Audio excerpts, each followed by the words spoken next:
જય માતાજી।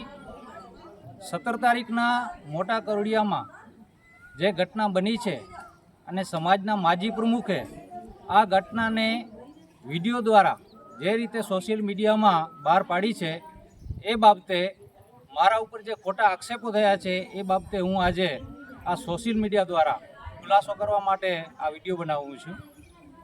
હકીકતમાં આ જે ઘટના બની એ એવી હતી કે આ છોકરો જે છે એ પવનચક્કીમાં ઓઇલની ચોરી કરતો હતો અને એના કંઈક પુરાવા પોલીસને મળ્યા હશે।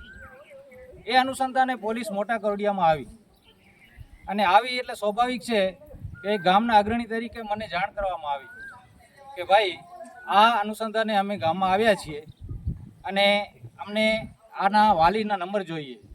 એટલે મેં પોલીસને એના છોકરાના પિતાના નંબર આપ્યા। છોકરાને ફોન એના પિતાને ફોન ગયો એટલે પિતાનો ફોન પછી મારા ઉપર આવ્યો અને મને કીધું કે ભાઈ પોલીસ આવી છે આ બાબતે, એટલે તમે મારી સાથે આવો। પિતાના ફોનના કારણે હું અહીંયા આવ્યો અને આખી ઘટના ત્યારે જ મને ખબર પડી કે શું ઘટના બની છે। પોલીસે કીધું કે આ છોકરોના પુરાવા અમારી પાસે છે અને પવનચક્કીમાં ઓઇલની ચોરી કરી છે, એટલે એના નિવેદન માટે અમારે છોકરાને કલાક દોઢ 2 કલાક પોલીસ સ્ટેશનમાં લઈ જવું પડશે। એટલે મારા કહેવાથી કે મારા ના કહેવાથી કંઈ પોલીસ લઈ જાય એ તો તંત્રનો મામલો છે। મારા કહેવાથી કોઈ તંત્ર કામ કરે એવું હોતું નથી। આ આક્ષેપ જે વિજયભાઈએ મારા ઉપર કર્યો છે કે ગામના અગ્રણી દ્વારા સરપંચ પતિ દ્વારા પોલીસને કહેવામાં આવ્યું છે એ તદ્દન પાયાવિહોણી વાત છે, ખોટી વાત છે અને આ કિનાખોરીની વાતથી આખે આ ચિત્રને ખોટો ઉલટા સુલટો કરીને બહાર પાડવામાં આવ્યું છે। તો હું એ બાબતે ખુલાસો કરવા માગું છું કે છોકરાના પિતાનો મારા ઉપર ફોન આવ્યો હતો એટલે હું ગયો અને મને પછી ખબર પડી, પછી મેં પોલીસને વિનંતી કરી કે આ છોકરો નાનું છે, એને ભવિષ્યમાં તકલીફ ન થાય, મહેરબાની કરીને એના ઉપર કેસ દાખલ ન કરજો। અને વિનંતીને માની રાખી અને પોલીસે છોકરાના બચાવવા માટે કેસ પણ નથી કર્યો। અને બીજી વાત, આ છોકરો અમારો કૌટુંબિક મારો ભત્રીજો થાય અને મારા ભત્રીજાને હું મરાવવાની કોશિશ કરું એનો મને વિચાર ક્યારે આવી ન શકે।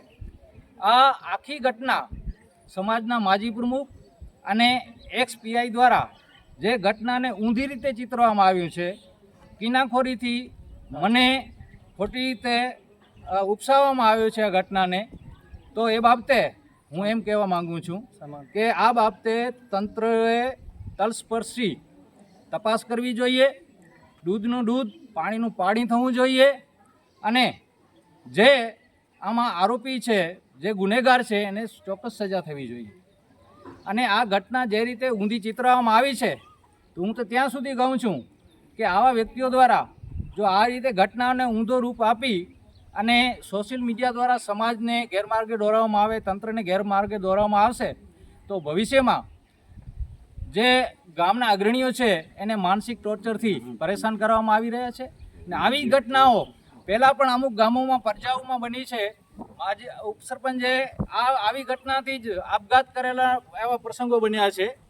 તો મારી તંત્રને વિનંતી છે કે આ બાબતે એની ઝીણવટભરી તપાસ થાય। બીજી વાત, પોલીસ સ્ટેશનની સાહેબે કરી છે કે હું ગયો તો ભેગો, એ પણ છોકરાના પિતાના કહેવાના કારણે ગયો હતો ને એને સાથે લઈને ગયો હતો અને છોકરાને પાછો તેડવા માટે ગયો હતો અને એના સીસીટીવી ફૂટેજ પણ છે, એના પુરાવા છે કે છોકરાનો પિતા મારી સાથે હતો અને છોકરાને લેવા માટે ગયા હતા અને મારાથી જેટલી કોશિશ મારાથી થઈ એટલી છોકરાને બચાવવાની કોશિશ કરી છે।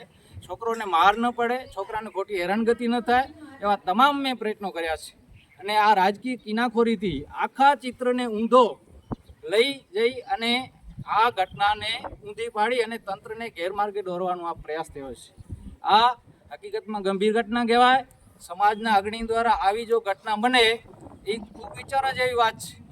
અને સાથે સાથે મારે સરપંચ સંગઠનોની વિનંતી છે, સામાજિક અગ્રણીઓની વિનંતી છે, રાજકીય અગ્રણીઓની વિનંતી છે કે આવા માણસો દ્વારા જો આવી ઘટનાઓને ઊંધી ચિતરવામાં આવે છે તો આ માણસ સામે પણ ચોક્કસ કાર્યવાહી થવી જોઈએ। તમામ તલસ્પર્શી આમાં તપાસ થવી જોઈએ, દૂધનું દૂધ પાણીનું પાણી થવું જોઈએ। જો હું ગુનેગાર હોઉં તો મને પણ સજા થવી જોઈએ અને જો હું ગુનેગાર ન હોઉં તો આ જે ઘટનાને આખી ઊંધી ચિત્રી છે જેણે એના ઉપર ચોક્કસ કાર્યવાહી થવી જ જોઈએ. અને આ બધા ગ્રામજનો મારી પાસે ઊભા છે એ પણ એટલા માટે ઊભા છે કે આ હકીકતની ઘટના આ છોકરો ચોર છે, એ ચોરીમાં પકડાણો છે, એના પુરાવા હતા એટલે પોલીસ લેવા આવી હતી. અને બીજી વાત, આ ચોરીની ઘટનાથી અગાઉની કેટલીક ઘટનાઓ 2-3 ગામના બની છે ને એમાં પણ આ છોકરો સંડોવાયેલો જ છે અને એના પણ ચોક્કસ પુરાવા છે.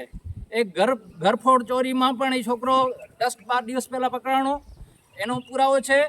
નિશાળમાં ચોરી થઈ હતી એમાં પણ એના નામ આવ્યા છે. એટલે અમે તો આ છોકરાને એનું ભવિષ્ય ન બગડે એના માટે બચાવવાની કોશિશ કરી છે. અને સમાજના માજી પ્રમુખે રાજકીય કિનાખોરીથી આ ઘટનાને ઊંધો ચિતરી અને આખી ઘટનાને ગેરમાર્ગે દોરી છે, તંત્રને ગેરમાર્ગે દોર્યો છે, તંત્ર સામે પણ ખોટા આક્ષેપો કર્યા છે. આ બાબતે ચોક્કસ તપાસ થવી જોઈએ અને ચોક્કસ ન્યાય મળવો જોઈએ. આ ગામના ઉપસરપંચ છે, એના પર 2 શબ્દો સાંભળો આ બાબતે, એમને જેટલી ખબર છે એ. ભાઈ ખબર તો ગુજરાતી તો પણ એ જો ઘટના થઈ है सरपंच है एड़ी भाई कैसे घटना नहीं है मेरे भाईजी सम्मत नहीं सच्ची गाल है साव सच्ची खोटी ज गाल है ने बट ये सावन के उतो के में आयो है. બીજી વાત આ છે કે મિત્રો જે આ ઘટના ઘટી છે, આ જે બનાવ બન્યો છે અને આ બનાવને સમજ્યા વગર અહીંયા ગ્રાઉન્ડ લેવલે આવ્યા વગર પોતાની રીતે પોતાના મસૂદાથી રાજકીય મસૂદા કિનાખોરીથી વિડીયો બનાવી અને કોઈ પણ સમાજ, આ તો વાલજીભાઈ એક સમાજ સાથે સંકળાયેલા છે, હું પોતે એનો ભાઈ છું, આદિપુર ચારણ સમાજ સાથે સંકળાયેલો છું. અમે હર હંમેશ સમાજના કોઈ પણ સારા કાર્યમાં હોય તો અમે ખડા પગે ઊભા રહીએ છીએ. સમાજ